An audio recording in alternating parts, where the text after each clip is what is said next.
The three old men shared a room at the nursing home. Their room had only one window, but for them it was the only link to the real world.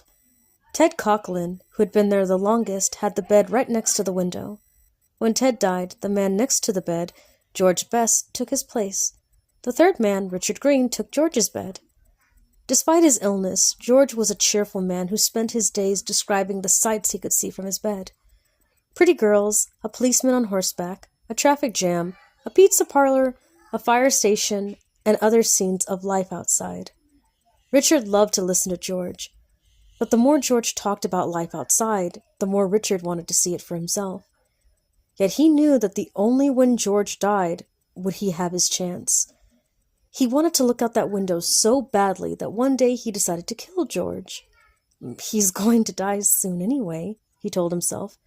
What difference would it make? George had a bad heart. If he had an attack during the night and a nurse couldn't get to him right away, he had pills he could take. He kept them in a bottle on top of the cabinet between his bed and Richard's. All Richard had to do was knock the bottle to the floor where George couldn't reach it. A few nights later, George died just as Richard had planned he would. And the next morning, Richard was moved to the bed by the window. Now he would see for himself all the things outside that George had described. After the nurse had left, Richard turned to the window and looked out.